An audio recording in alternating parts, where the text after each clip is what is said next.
Ukraine's President Volodymyr Zelensky has dismissed the head of his presidential office, Andriy Yermak. The announcement came late on November 28th, the same day Ukraine's anti-corruption agencies NABU and SAPA carried out searches targeting Yermak in the government district. Zelensky said the decision was driven by the need to avoid rumors and speculations as Kyiv enters sensitive talks with the United States over a potential peace plan. According to the president, Ukraine needs inner strength right now, and in his words, there should be no distractions from anything other than the defense of Ukraine. I want there to be no questions or doubts regarding Ukraine. That is why today we are making these internal decisions. The presidential office of Ukraine will be restructured. The head of the office, Andriy Yermak, has submitted his resignation. I am grateful to Andriy for always representing Ukraine's position in the negotiation track exactly as it should be. It has always been a patriotic stance, but I want to ensure there are no rumors or speculation. Zelensky said he will hold consultations on Saturday, November 29th, with potential candidates to lead the presidential office. He also noted that the upcoming talks with the United States on a possible peace plan will include Ukraine's Chief of General Staff, representatives of the Foreign Ministry, the Secretary of the National Security and Defense Council, and senior intelligence officials. Meanwhile, Axios, citing two Ukrainian officials, reports that Yermak submitted his resignation a day before he was scheduled to travel to Miami for talks with President Trump's team on a proposed peace plan. One of the sources told Axios that Yermak's resignation casts the negotiation into doubt, but stressed it will not change Ukraine's position on how the war should end. Later, in comments to the New York Post, Andriy Yermak said he plans to head the front lines after submitting his resignation. In a message sent to reporters, Yermak wrote that he is ready for any consequences and described himself as an honest and decent person. He apologized in advance if he is unable to answer calls and did not specify how or when he intends to travel to the front line. I'm going to the front and am prepared for any reprisals. I am an honest and decent person. I served Ukraine and was in Kyiv on February 24th, 2024. Maybe we'll see each other again. Glory to Ukraine. I've been desecrated and my dignity hasn't been protected, despite having been in Kyiv since February 24th, 2022. Therefore, I don't want to create problems for Zelensky. I'm going to the front. I'm disgusted by the filth directed at me, and even more disgusted by the lack of support from those who know the truth. The US administration is considering recognizing Russia's control over Crimea and other occupied territories in exchange for a ceasefire. According to The Telegraph, Washington has passed a draft peace proposal to Moscow for discussions, but Ukraine refuses to accept any territorial concessions. US President Donald Trump has sent Steve Witkoff and his son-in-law, businessman Jared Kushner, to Moscow to present Washington's proposal directly to Russian President Vladimir Putin. According to officials familiar with the talks, the White House message to European partners has been blunt. They are free to pursue their own approach, but the United States intends to move forward with its plan.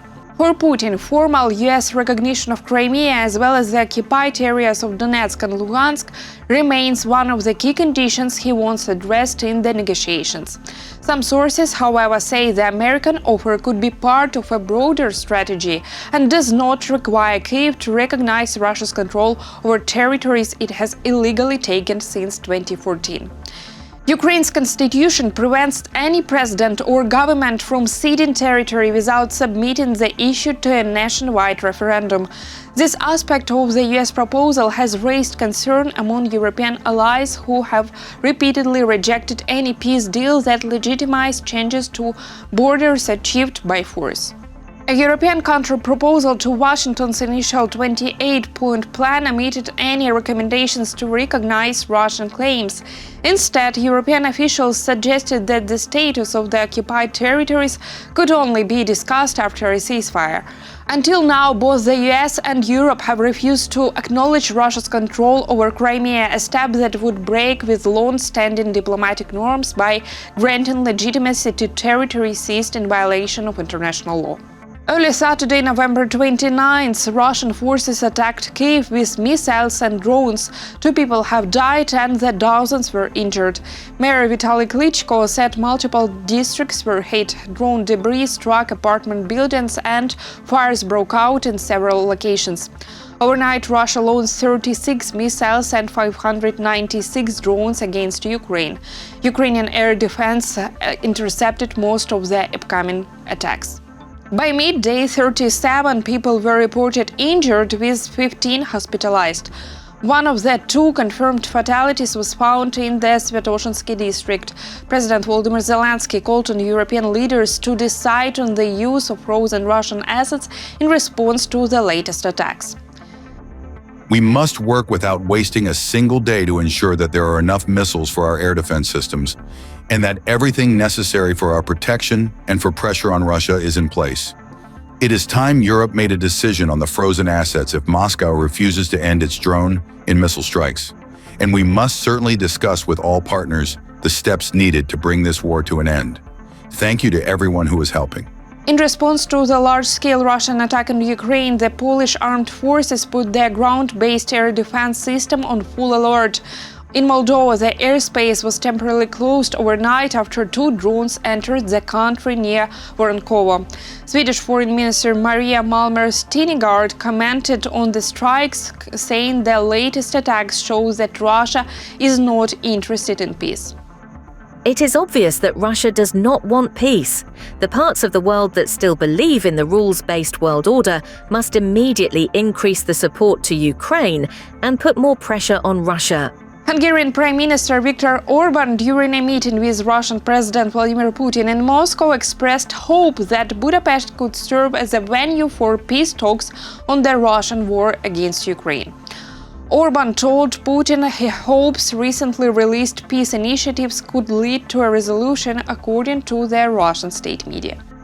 Hungary is interested in peace, and we sincerely hope that the recently announced peace initiatives will ultimately lead to that very outcome. Today's meeting gives me the opportunity to assure you, Mr. President, that Hungary is ready to provide a venue for such negotiations and is prepared to support the successful completion of this process. Hungary had previously expressed willingness to host a meeting between the presidents of Russia and the United States in Budapest. President Vladimir Putin has said he would be open to using the city as a venue for talks with US President Donald Trump.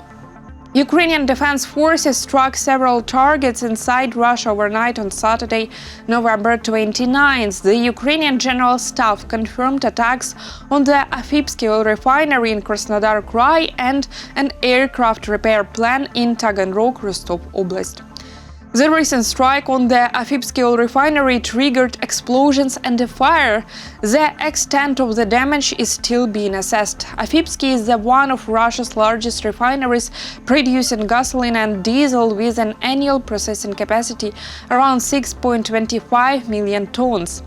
In Taganrog, Ukrainian forces targeted the Beriev aircraft repair plant, which upgrades strategic Tu-95 bombers and A-50 airborne warning and control system planes. According to the Ukrainian General Staff, a fire broke out in the workshop where Tu-95 aircraft are repaired. That's all for now. Thank you for watching, and don't forget to subscribe to our channel and leave your comments below.